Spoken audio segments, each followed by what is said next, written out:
This is Affirming Scripture, a sex-positive view of Christianity. Episode 4, Men Lying with Men in Leviticus.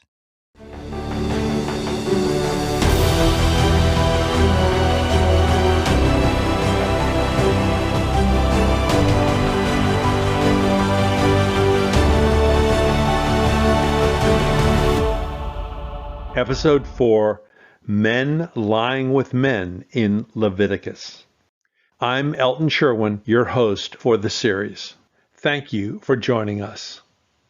Previously, in episodes 1 through 3, we looked at the first two clobber verses. We saw that neither was about consensual sex. Both were about rape and sexual violence, stories twisted to blame gay men who played no part in the rape and murders described in these stories. In this episode, we discussed the two clobber verses most frequently used to condemn gay men. We will see that conservative churches ignore most of the surrounding verses only to pluck these two out of obscurity.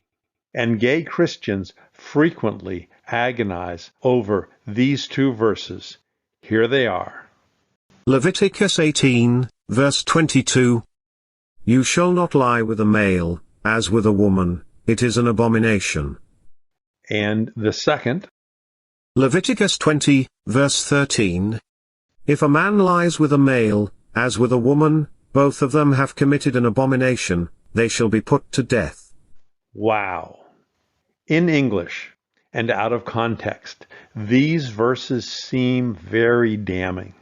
First, let's look at the context. Then, next time, we will look at the Hebrew.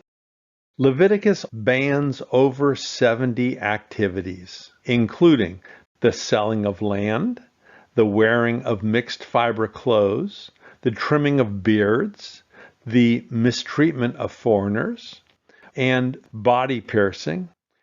Leviticus also bans planting different types of seeds in the same field, not standing in the presence of the elderly, working on the Sabbath, eating shrimp or crab, eating pork. It's a long list. A link to the longer list is in the notes. Most churches today ignore all the dietary laws and many of the other rules in Leviticus. Christian churches claiming all same-sex relationships are forbidden ignore most of the adjacent verses. Conservative churches don't believe the selling of land is forbidden. Think how the history of the world would have changed if Christians had been forbidden to buy and sell land. Conservative churches also don't believe cursing your mother or father should be punished by death, as Leviticus commands.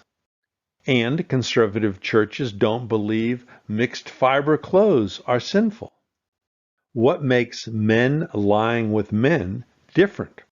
Why must we keep this part of Leviticus but can ignore most other parts?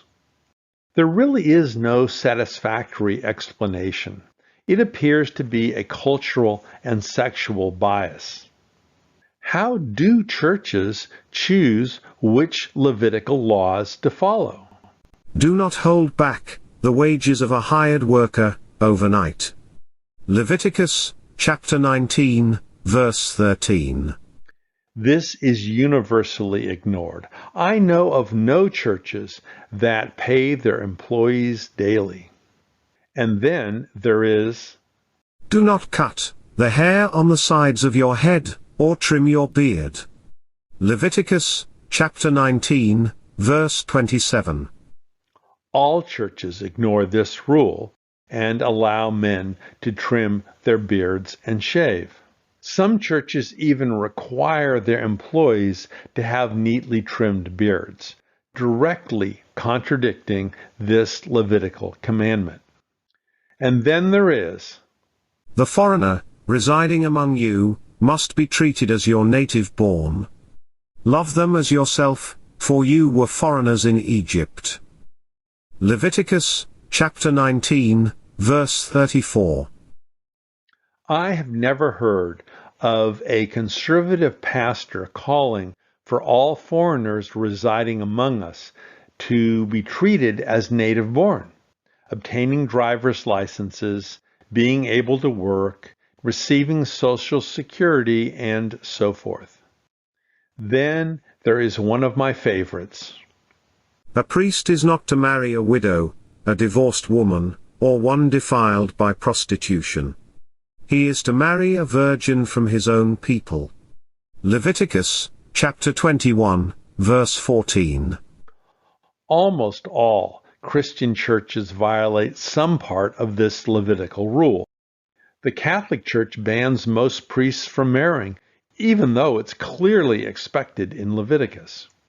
Most churches that allow priests to marry ignore the requirement that priestly brides be virgins. And most churches that allow priests and pastors to marry allow them to marry widows. Yet these same churches claim that Leviticus demands that men not lie with men. There is no consistent theology that supports this cherry picking, this hypocrisy. Among the conservative churches that teach that all male same-sex acts are sinful, they follow one Levitical rule on men lying with men, but ignore half of the other. They agree with the first half of this verse, but they universally ignore the second half, the death sentence. Leviticus 20, verse 13. If a man lies with a male, as with a woman, both of them have committed an abomination, they shall be put to death. Many conservative churches teach the first half of this verse and ignore the second half. Unfortunately, some conservative churches, particularly outside of the U.S., teach that this entire verse is a command from God. This can have disastrous consequences for the LGBTQIA+ community. Several organizations track this violence and issue travel warnings. I'll put the relevant links in the notes. Many conservative churches claim that gay men and women must abstain from all sex, never marry, and forego leadership or teaching positions in churches. It is a high bar to claim the Bible condemns all same-sex relationships. There would have to be a clearly articulated theology on why to ignore most of Leviticus, but not 75% of 2 verses on male same-sex relationships. There is no clearly articulated theology. How do churches know which part of Leviticus to follow and what parts of Leviticus to ignore? Even the denominations cannot agree. The Southern Baptists don't agree with the American Baptists. The Presbyterian Church in America does not agree with the Presbyterian Church USA. The Episcopalian Church does not agree with the Anglican Church. The Lutherans don't agree with the Catholics. None of the denominations can agree on which rules in Leviticus to follow.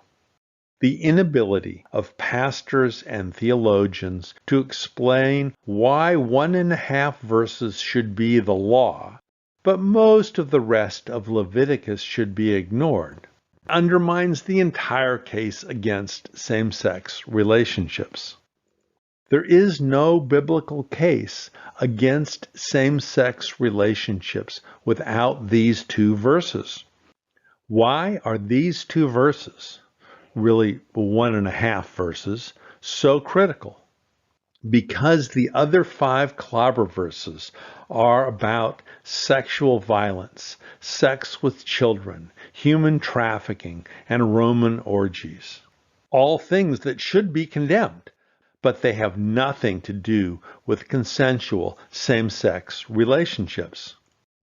As we saw previously, the first two clobber verses were about rape and attempted rape. Similarly, we will see in upcoming episodes the three New Testament clobber verses used to condemn same-sex relationships are actually about abusive sexual practices that are illegal today. None of the other clobber verses outside of Leviticus address consensual same-sex relationships. And Leviticus is a house of cards. With so many cards removed, the house cannot stand. Many church elders and large donors have a deep dislike of same-sex and non-traditional relationships. This antipathy is out of step with Jesus' inclusive gospel message. This antipathy towards the LGBTQIA+ community has driven millions of young people away from the church. The hypocrisy of some churches is just mind-boggling. They demand the LGBTQIA+ community obey all of one verse and half of another, while blatantly ignoring many of the other verses in Leviticus.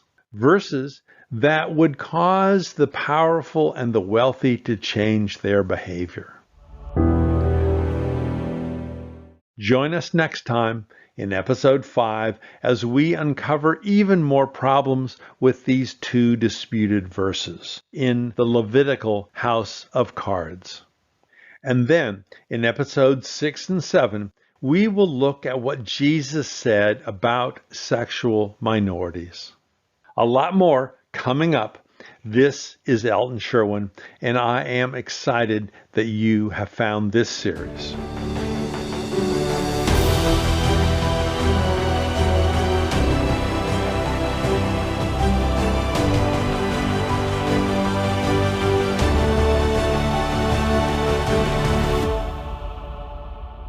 Please check out my new website called affirmingscripture.com and share it with your friends and on social media.